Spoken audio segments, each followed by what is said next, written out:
Today, 18 things every reefer should know about the science of synthetic salt mix for saltwater aquariums. What we wish somebody had told us day one.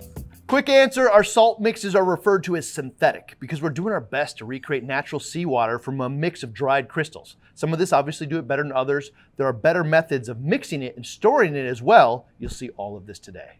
Number one, the best salt mix for you is the one that matches your tank's water parameters. Trying to fix it after the fact is not necessarily going to be cheaper, and it's going to mess with the chemistry. Frankly, it doesn't make any sense to pick a salt. If you're going to maintain 1350 magnesium and this one has 1150, wrong choice. I don't know what to tell you. And the thought process afterwards is, well, I could fix it. I can go add a whole bunch of magnesium chloride to try to fix that.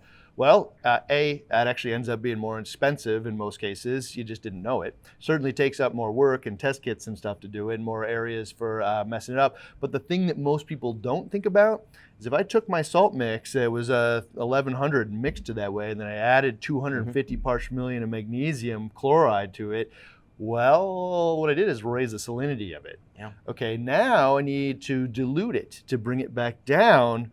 Well, that's fine. I bring magnesium and salinity down, but I also brought everything else down. Right. You know, so you're really messing with the entire chemistry. It's just way, way better. The best one for you is the one that matches your chemistry.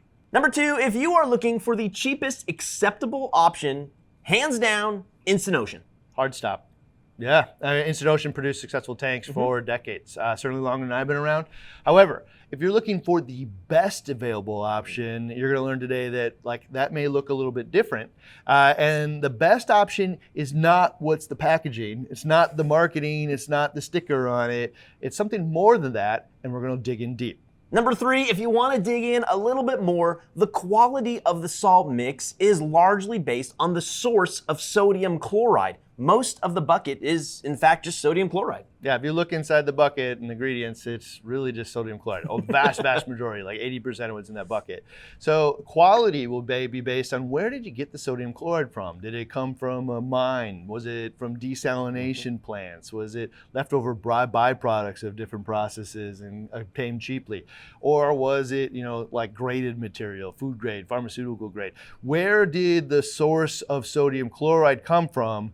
This is the thing that's going to dictate it. And a lot of the salts will actually tell you where they got the salt from and the quality of it. Sometimes they use the word synthetic. Synthetic often means that they actually purified it to create the sodium chloride, and it's just not the mined material. In many cases, it's actually just the mined material. And what they're looking for is veins of it that just happen to be purer than other ones for our application. But for sure, the quality, and that's also where you're going to see most of the gunk show up. Yeah. So if it's low quality sodium chloride, that tends to be why you see a lot of gunk show up in your bins. Number four, the quality of magnesium and also the levels of magnesium found in salt mix will both dictate the impurities and the cost. I've sourced magnesium chloride and magnesium sulfate all over the world so many times for the last 15 years, I can't believe it. And I've talked to everybody, and for sure, one of the biggest dictators of cost is actually how much magnesium. So the cheaper ones will generally have way lower magnesium levels because magnesium chloride is just a good one, is way harder to find and way more expensive than sodium chloride. And if you watched any of our ICP testing, the ICP MS, where we hired a laboratory to look at a lot of magnesium additives, presumably the magnesium additives are the same quality as the magnesium that they're putting in their own salt mixes. And you'll see they're just riddled with impurities. The magnesium is just one of the things that's the most hard to find a raw material that is clean and safe, and it needs to be processed into something that's that way, or just kind of get lucky. So this thing will dictate the quality probably more than anything else. Number five, when we're talking about the quality of a salt mix, it really is the approach to the overall formulation and the trace elements. Particularly if you use water changes to help with trace elements, this is really important. Yeah, so some of them will obviously have fewer trace elements in there. You can see it in all the P reports that you see out there. And then others will actually make a really strong attempt to, hit all of the ones that are deemed important by today's biologists. So they're not going to try to emulate every last thing in the seawater, but the things that we all believe to be the most important. And to be frank, some of them are actually just impurities from all of the other additives that are in there, and they actually select the raw source material based on the fact that that one happens to have a desirable impurity in it. Yeah. And so in that case, I wouldn't treat impurities as good. It's intentional in some cases to do that. So definitely, if you're going to use trace elements to increase or maintain trace elements, at least like seesaw lower, slower, you want to pick one that does that. And definitely, I hate to say it, there's definitely options out there that put way, way more effort into it. And I'd read about the brands because they'll be detailed about what they're going to do. Number 6, quality is actually largely based upon how long they mix it. If I want to make a homogeneous sea mix, or seawater mix that's artificial, trying to recreate the ocean, well, I need to actually mix all those crystals so they're homogeneous. This is the #1 area where I've seen a lot of people cut corners, and it shows up in uneven results, and you see, batches where parameters are off. The reality is if your facility isn't big enough or you're growing too fast and you have a whole mountain of orders and your boss is yelling at you, well, maybe instead of 12 hours, we'll try 8 and see what happens. And maybe 8 works out most of the time, but not all the time. So this is definitely, you'll have this really, really expensive line to be able to mix all this stuff up homogeneously. And one of the easiest ways to cut corners is actually mixing time. So looking at actually established brands that have been around for a really, really long time and have established facilities, those are the ones that are probably going to have the right mixing time, and they're not going to be running into those growth pains. Number 7, we've all experienced it, especially those of us that like to store our seawater. But the lack or the presence of that sludge that you see build up is a quality indicator, but it's not an indicator of some sort of poison. Yes, so that is a definite differentiator here. If I picked up 2 buckets and one was filled with orange sludge and one was crystal clear, 100 out of 100 reefers just said the crystal clear one is probably better, right? And they're probably right. That sludge isn't an indicator of that is poison in there. It could be different precipitates. It's like you see it in so many tanks, it can't possibly be poison. But do you want to put it in your tank? And is it an indicator of quality? For sure. Number 8, salt mixes actually take a lot longer to mix homogenously than a lot of people think.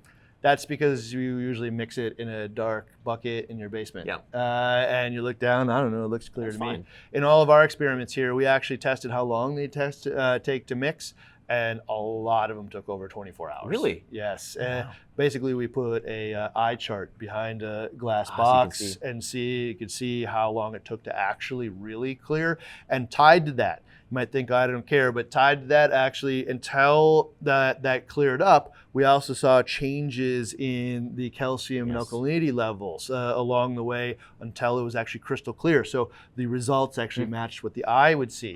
So there are options out there. The fastest one by far was the Tropic Marin and the ESV. Those things mix within an hour. The rest of them, though, a lot of them range anywhere from 6 hours to 24 hours, and even at 24 hours, they still were kind of cloudy. Not the kind of cloudy that you might see when you're looking into a brute trash can in the dark, but I don't think that's the standard. Number 9, it's a really good idea to always test a fresh batch of seawater. Not just for salinity, but why not test for calcium, alkalinity, maybe even magnesium? Okay, so for sure, best policy or practice is definitely to test when you mix it up. And obviously the salinity, but calcium and magnesium, make sure that these things are not off. Alkalinity probably being number 1. Now, if you don't want to do that, at least do it with the first batch out of the bucket, right? So you know that bucket has been mixed properly and homogeneously every single time. So you may not need to do it every last time. You probably should, but definitely do it the first time out of your bucket or box. Number 10, a lot of hobbyists love it and use it religiously, but ESV's approach might be the best solution, but it is also the most work. So basically what most people are doing, or all the manufacturers are doing, is we're gonna take all the elements and we're gonna dump them into water and hope that it just creates salt water evenly and immediately. To be frank, that's the easiest way, that's why, right? So what ESV does is something a little bit different, and they have a lot of elements in a couple of suspended liquids, so like the trace elements and stuff. They also have magnesium suspended, and they have the sodium chloride. I think it's like a pharmaceutical sodium chloride as well. But the important factor here is, in this case, what they do is they dissolve the magnesium first, right? Okay, it's an important factor here because it's the magnesium that prevents the calcium and alkalinity from finding each other in the water and causing precipitation. So what the magnesium does is we call it poisoning the surface of that crystal to prevent precipitation.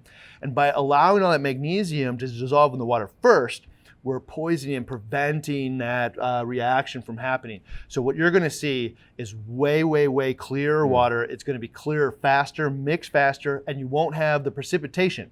It's a couple more steps than just using one homogeneous mix, but you can see why people do it. Number 11, stratification. It really isn't a thing when we're talking about salt mixes. We actually did some tests where we took some salt from the top, from the bottom, from the middle, and at the end of the day, they all balanced out and we really couldn't see a big difference. So stratification is based on the idea that all of the salts in there are different sizes and weights. You know, sodium chloride, magnesium, alkalinity, all the trace elements, different sizes and weights. So it's bouncing around that truck going all over the world that it's going to stratify out, you know. Okay. This is one of those areas where in reefing, plausible theory sometimes turns into fact. And in our case, we couldn't find it. So we sent it all out for ICP testing, not just looking for calcium and alkalinity, but actually even all of the like trace elements in the parts per million and a couple of billion almost. And we found the top of the bucket to be the same as the bottom of the bucket. And then even one more than that, it would have to, what we found is be grossly off, because even if it was off just a little bit from the top to the bottom, in the end, I'm gonna use this whole bucket on my tank, right? Yeah. So like if it was a little bit more on the top, but a little bit more on the bottom, it's gonna even out. Yeah. It would have had to have just been really bad, like toxic levels of unbalance. And we just didn't find that. So we don't talk about stratification here anymore. Number 12, many of those non-elevated salts, the ones that don't have really high levels of magnesium or really high alkalinity levels, they don't require heat or flow after mixing. Yeah, so by non-elevated, we mean like the parameters match, seawater fairly closely, right? Specifically calcium, alkalinity, and magnesium. I think tropic marins, two options there. One of them matches seawater, and one of them has the Pro has slightly elevated alkalinity, but they bring down calcium just a little bit to keep it in balance. But in either of those cases, or most of the non-elevated salts that match natural seawater, they don't require heat or flow after you mix it. So for the first 24 hours, they do the best with heat and flow. And by heat and flow, I don't mean have it heated before. Right. I mean, mix it into the cold water and turn the heat and flow on then. And that produced the best results for us in all of our experiments. But if it's not elevated, you can turn it off after 24 hours. It's now homogeneously mixed, and it won't precipitate out or create all that crud in a vast majority of cases. Number 13, heating and flow will prevent those elevated salts we just talked about from precipitation and reduce the buildup of that orange sludge. Elevated salts being something like the black bucket here, where I think the alkalinity is like 12 it's really high. Really high. You'll get extra growth and stuff out of it. But in that case, like precipitation is more of a challenge because we have all these elevated elements in it. And we definitely found that not only did you need to warm it, again, in this case, don't wait for the water to be warm to begin with. Plug in the heater and the flow when you mix up the salt and let it ramp up. But from that point on, you need to keep it heated and flow. And in that case, if we did that, we didn't actually see the levels drop anymore. However, if you unplug it and let it cool down, you actually see precipitation and sludge develop in the tank. You see calcium alkalinity levels drop. Okay, with all the elevated salts that we tested. Now, we'll tell you, this is one of those things that defies science. I don't know what's happening in this case because heated water should precipitate faster. Yeah. You know, think of your Why would that be? think of your like a water heater, and that's where all of the precipitation happens on everything warm. It should be the opposite, and I don't know why, but we repeated the test multiple times. We did the investigates on it, and we found that elevated salts just store better with heat and flow. Number 14, we broke down all the salts we sell here and saw how much they cost per gallon. And $15 a month was the cheapest, but the best were around $22 a month. Okay, I share this because this is one of those rare instances where you could use the best available option out there versus the cheapest, and the difference is only $7 a month for most people. Okay, so that isn't really all that much, and especially if you hit it like in the middle of the road, for $3 you might find something that actually matches the parameters of your tank and has a little bit higher quality material in it. And I don't know any reefer doesn't have $3. So just think about it that way. We're not always after the cheapest, we're after the right option. And you can actually see now why fixing my salt isn't the right move if it only costs $3. Yeah. Like, is it worth the time? Is it worth the test kit? And is it worth the cost of all the magnesium, the calcium and alkalinity, and messing up my chemistry to do it? Doesn't make any sense at all. So think about that when you're looking at all this stuff. And also, one of the things that you do the math on, you might like pick a salt and say, I don't know, it looks like it's a bigger disparity than that for me. Well, that's because a lot of the buckets are pretty misleading about it. Yes, they are. They say 160 gallons on it, but like that's almost like brackish water. Yeah, right? Super low salinity. Yeah, and then there's other ones that tell you that it's 160 gallons, but at 35 parts per thousand or 1.026, which is where I want to keep it, which to me, honestly, is honesty. Yeah. I want to buy from somebody that respects what I'm going to do for this and not trying to trick me. Number 15, this is going to rub some people the wrong way, but higher cost doesn't actually make it any better, right? Oh, wow. It could just be that it went through more hands in distribution. It could be the packaging was more expensive. It could be that the guy on the other end just wants to make more money. It could be a whole lot of different things. But what it does provide is the resources to make it possible if they wanted to, because it's almost impossible for the cheapest available option to have the highest quality materials, the highest quality facility, the longest mixing times. It's unlikely the cheapest available option will be the best available option at the same time. Acceptable or good, maybe, but not best. So just think about that when you're looking at all the high cost options. It doesn't necessarily mean it's any better, or even the medium cost options any better than the like lowest cost options. But if you look into it and it speaks to you, and it does like really easy to see things like it has the magnesium level I want instead of way lower, well, obviously there's value. Number 16, there are various ways of looking at the quality of a salt, and some of them are what? Well, yeah, I mean, like you told me the quality changes, but how would I ever know? Yeah. Right? Well, the first one is they promised. Right. I promise that it's the good stuff. Well, I don't know. That doesn't hold a lot of value with me, other than if it comes from brands that, like, I guess have been around forever and people trust. I don't know. At least there's something there. I don't know. You know what I'd also look for though is I'd look for you not lying to me. So if you're lying to me and you're selling me what is a brackish water and like using really gimmicky things, well, now I don't believe anything else trust you goes say down. either. Yeah. Well, I mean, there is no trust then. Yeah. If you're willing to lie to me, you're willing to lie to me, end of story, right? Then there's also ICP. So ICP, I think Aquaforest and both Red Sea do it. It's like they do like their My Batch. You can put a serial number, see the ICP. Okay, way better than a promise now, right? The only problem with ICP for me is that it only catches some things. Yeah. It doesn't catch everything, you know? And so way better than a promise. Of course. There's also graded material, like Tropic Marin does graded material.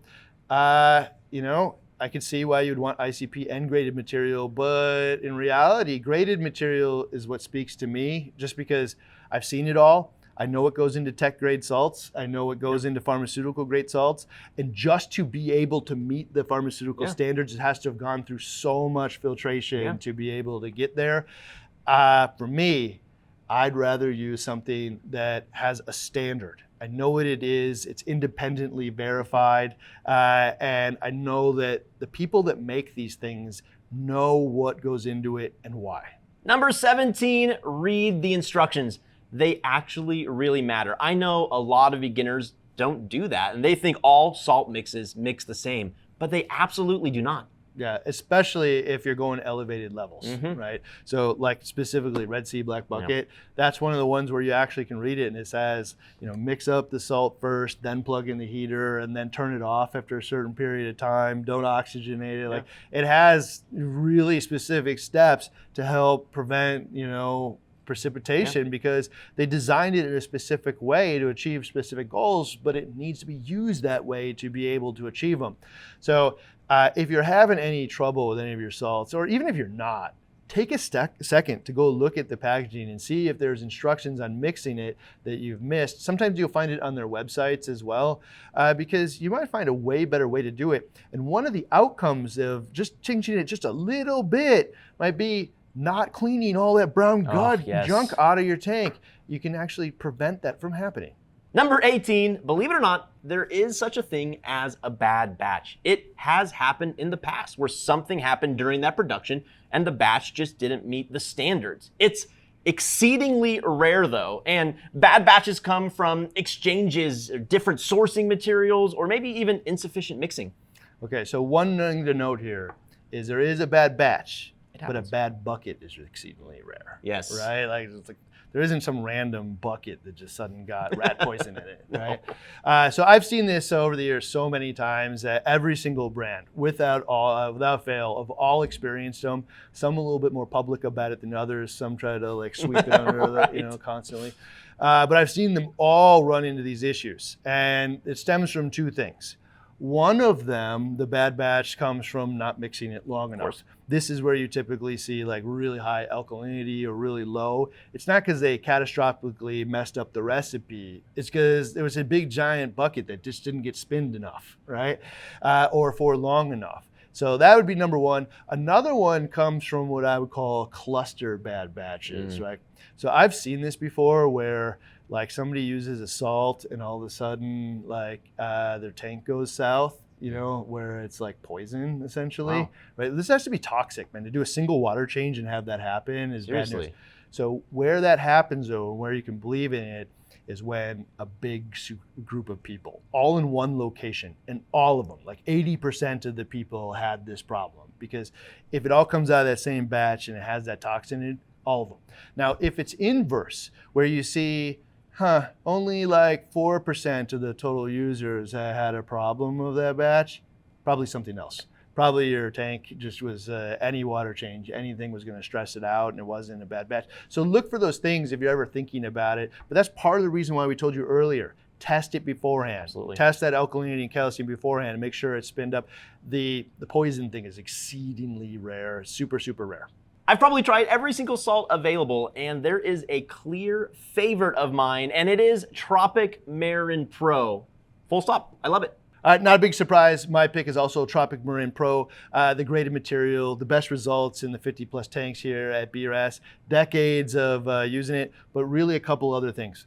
When we identified this is the one that doesn't make garbage in their bins, that was enough for me. Yes. I don't like cleaning this stuff. But really what set it for me was a couple of years ago, they had an issue where they set up another plant and that plant didn't go so well in Turkey. I remember. But you know what? It's the only time in decades, man, had I ever heard of an issue from Tropic Marin. Not true of what I would call from most of the other brands, but behind the scenes, the cool part was they stepped up and took care of it. They owned it. They owned it and they took care of it and made it right for the customers. So, and all the reefers that are using it, but I haven't seen that with a lot of other brands. So that one gets swept under the rug. So I don't know. You know, it's not that what happens when it's not that we avoid mistakes. It's what happens when we make them that really shows the card. So for me, the graded material, the standards, the best results that we have here, Tropic Marin Pro, my guy. All right, learn something new or unexpected about salt mix? Well, there's more in our Salt Mix Did You Know playlist right here. And we release new BRStv episodes every Monday and Friday.